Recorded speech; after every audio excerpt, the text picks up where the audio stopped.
नमस्कार, मैं हूं प्रकाश सिंह और आज मेरे साथ एक ऐसे शख्सियत मौजूद हैं जिनके एक संघर्ष की कहानी है पिछले 10 साल की।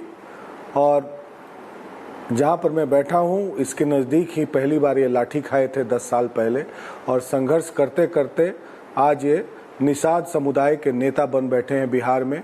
और कभी महागठबंधन तो कभी भारतीय जनता पार्टी के साथ रहते हैं, और इस बार महागठबंधन के साथ चुनाव लड़ रहे हैं और उप मुख्यमंत्री के दावेदार हैं। नाम है इनका मुकेश सहनी। दावेदार नहीं है, कैंडिडेट है। कैंडिडेट हैं जी हाँ।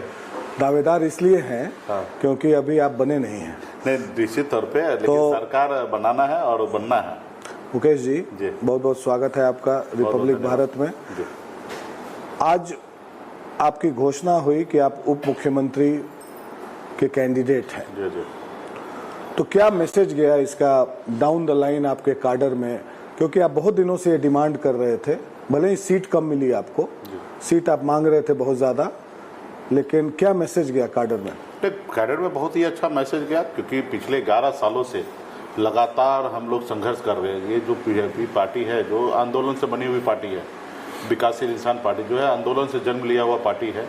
और हम लोग खास करके बिहार में समाज को आगे बढ़ाने के लिए, निषाद समाज को आरक्षण मिले, उनको अधिकार मिले, इसके लिए हम लोग लड़ाई चालू किया 2014 से। निरंतर हम लोग पूरे बिहार में काम करते रहे और आज इस मुकाम पे आए कि बिहार राज्य में एक अति पिछड़ा मल्ला का बेटा को फ्रंट लाइन में राजनीति करने का मौका मिल रहा, और उसमें डिप्टी चीफ मिनिस्टर का कैंडिडेट घोषणा होना, ये अपने आप में हमारे लिए गर्व की बात है। और हमारे लाखों कार्यकर्ता के लिए गर्व की बात है कि उन्होंने खून पसीना बहाकर ये समय सिचुएशन यहाँ तक लाए हैं।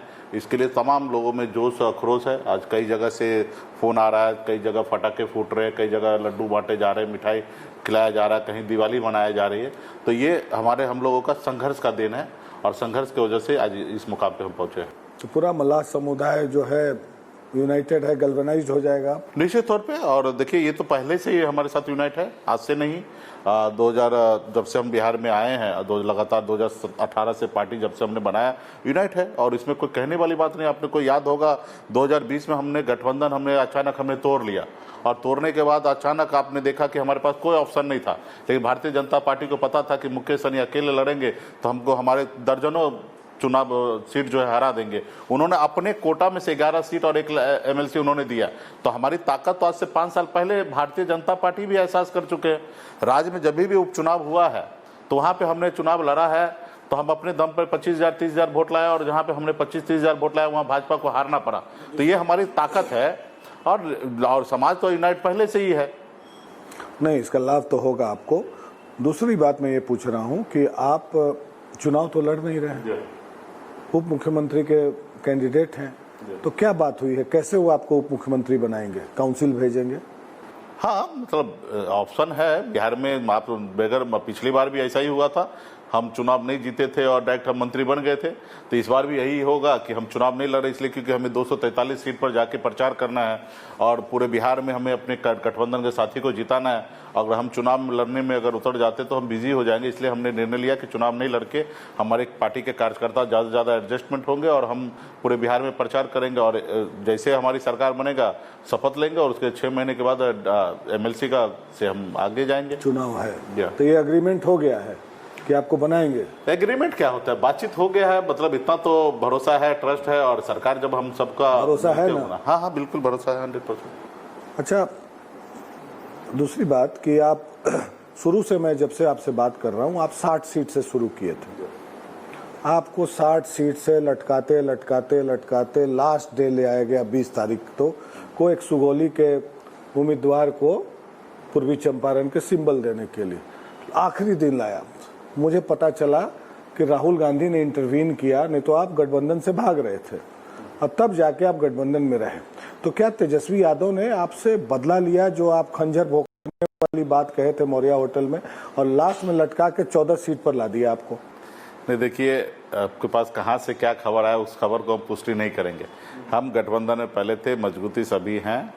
ये निश्चित तौर पे हम चाहते थे कि ज़्यादा सीट पर लड़े, लेकिन गठबंधन में सहमति नहीं बनना, और जितने भी सीट पे सहमति बना 15 सीट पे, उतने 15 सीट पे हम लड़ रहे हैं।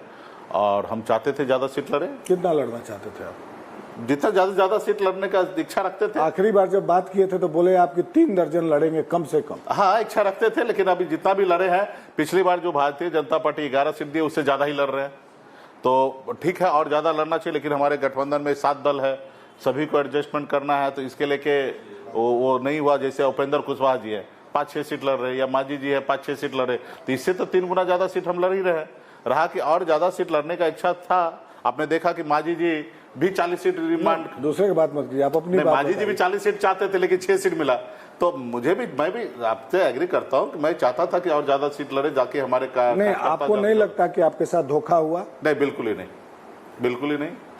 मैं खुश हूँ, मैं हैप्पी हूँ, मेरे चेहरे पे देखिए मुस्कान है। नहीं, आज प्रेस कॉन्फ्रेंस में आया तो आपका चेहरा उदास था। बिल्कुल ही नहीं। आप प्रेस कॉन्फ्रेंस का फुटेज निकाल के देख लीजिए, आप लगाइएगा, मेरे चेहरे पे मुस्कान। आप उदास थे जब उप मुख्यमंत्री की घोषणा हुई तो थोड़ी मुस्कुराहट आई। नहीं, बिल्कुल ही नहीं। डिप्टी चीफ मिनिस्टर तो 2024 में ही तय हो चुका था कि गठबंधन में अगला सरकार जब हम लोग बनाएंगे, चुनाव मैदान में जाएंगे तो डिप्टी चीफ मिनिस्टर के कैंडिडेट आप रहेंगे।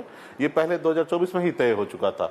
रहा कि सीट भी कम से कम 2 दर्जन सीट तो आप लड़ना चाहते होंगे। ठीक है, अभी देखिए सहमति जितना पे बना उतना पे लड़ रहे हैं, और इसमें हम खुश हैं, हमारे कार्यकर्ता खुश है, तो हम क्या और क्या चाहिए। देखिए बिहार में क्या ये मल्ला का बेटा एक टिकट मांगने के लिए अपनी पूरी जिंदगी बिता देता था, चप्पल घिस देता था, एक टिकट नसीब नहीं होता था। आज मल्ला का बेटा 15 टिकट बांट रहा है, तो ये हमारे लिए बड़ी उपलब्धि है। और जितना 243 सीट भारतीय जनता पार्टी या एनडीए लड़ रहे हैं, जितना सीट उन्होंने निषाद को नहीं दिया उससे ज्यादा सीट हम 15 सीट में दे दिए, तो ये हमारी उपलब्धि है। और रहा कि ठीक है, बड़ा सोच, बड़ा सपना देखते, ज्यादा बड़ा सीट लड़ने का इच्छा रखते थे, लेकिन जितना भी है उसमें हम खुश हैं। तेजस्वी यादव को बड़ा दिल दिखाना चाहिए था आपको लेकर, दिखाया ना। डिप्टी चीफ मिनिस्टर का घोषणा करना, 15 सीट देना, तो बड़ा दिल ही है ना। भाजपा वाले का तो यही सा दिल है कि उनके साथ रहकर हमने उनका 74 विधायक बना के दिया, और उसने हमारे 4 विधायक खरीद लिया। भाजपा पे भी आएंगे। क्या ये बात सही नहीं है कि राहुल गांधी ने अगर आपको कॉल नहीं किया रहता तो आप गठबंधन से निकल गए थे, आप इतने गुस्से में थे? नहीं, तो ये बात सही है कि राहुल गांधी से बातचीत हुआ, बहुत ऐसी चीजें होता है, लेकिन गठबंधन तोड़ना मेरा कभी मकसद नहीं रहा। क्योंकि क्या बातचीत हुई थी राहुल गांधी से, उन्होंने क्या बोला आपको? नहीं, बहुत अलग अलग चीजें था, अलग अलग बातें हुआ है, बट इससे नहीं लेना देना है। हमारे पास कोई ऑप्शन नहीं रहता था, ना हम कहीं पे जाने का सोच रखते हैं। राहुल गांधी हम महागठबंधन के साथ थे, महागठबंधन के साथ काम करना बात डाइवर्ट कर रहे हैं। राहुल गांधी ने लालू जी से बात किया, उसके बाद ये आपको जानकारी होगा, मुझे जानकारी नहीं। फिर गठबंधन बचा आपका? मुझे ये आइडिया नहीं, आपको जानकारी। क्योंकि आप फिर एक समय ऐसा आया 3-4 दिन पहले, आप शायद निर्णय ले लिए थे कि 243 पे हम लड़ेंगे। नहीं, ये हमने निर्णय कभी नहीं लिया, क्योंकि 243 के लिए तैयारी पूर्व से करना रहता है। जैसे प्रशांत किशोर जी ने 3 साल से तैयारी कर रहे हैं, अब 3 दिन में 243 सीट लड़ने का तैयारी आप नहीं कर सकते हैं। क्यों? कैडर तो था ही आपका। कैडर है, लेकिन आप तो राहुल जी ने आपको क्या बोला, ये दर्शकों को बताइए। राहुल जी क्या बोलेंगे, बहुत सारे बातें होते, वो अभी मीडिया डोमेन में थोड़े आ सकता है। जो भी है गठबंधन के भलाई के लिए, गठबंधन को आगे बढ़ाने के लिए हम लोग चर्चा करते हैं कि कैसे हमें चुनाव लड़ना है, कैसे क्या करना। तो पूरे यात्रा में 16 दिन राहुल जी से ये सब चर्चा होते रहा। उस दिन आप मौर्या होटल में प्रेस कॉन्फ्रेंस करने वाले थे, पहले 12 बजे का टाइम दिया गया, फिर 4 बजे किया गया, फिर 6 बजे किया गया। तो ये राहुल गांधी के कहने पे आप टालते रहे। नहीं, उस रोज मेरा सीट का घोषणा हुआ था। हम पत्रकार लोग आए कि वहाँ भोजन वोजन मिलेगा, हम लोग खाएंगे, लेकिन वो भी आपने मौका नहीं दिया। हमारा सीट का घोषणा होने का टाइम था और सेपरेट घोषणा होना था, लेकिन किसी कारण घोषणा का जो टाइमिंग था या नंबर था उस पर सहमति नहीं बनने के कारण वो टलते गया। तो आपने लगाम कसा तो फिर उधर से फिर आ गया ऑफर? नहीं, ऐसा कुछ नहीं है। आज क्या बात हुई मौर्या होटल में, जब प्रेस कॉन्फ्रेंस होना था 11 बजे, फिर उसको बढ़ाया गया 11:30। फिर देखते हैं तेजस्वी यादव आते हैं और आप लोग चले जाते हैं ऊपर, तो आपने दबाव बनाया। फिर देखे पीछे से प्रेस कॉन्फ्रेंस के समय हम लोग ये सब मार्क करते हैं, संजय यादव ने एक चिट बढ़ाया तेजस्वी यादव को, और उप मुख्यमंत्री का तब उनको याद आया कि उप मुख्यमंत्री वाला घोषणा करवाना है। नहीं, ऐसे बात नहीं, ये सब तो पहले से चर्चा हो चुका था, ऊपर में बैठे थे तब ये चर्चा हो गया था किस तरीके से होगा, कौन कितने नंबर पे बोलेंगे, वो सब पहले से तय हो चुका था। और रहा कि याद दिलाने की बात होगा तो हो सकता है, बाकी ये सब पहले से तय था। सीएम, डिप्टी सीएम का नाम का घोषणा होना है।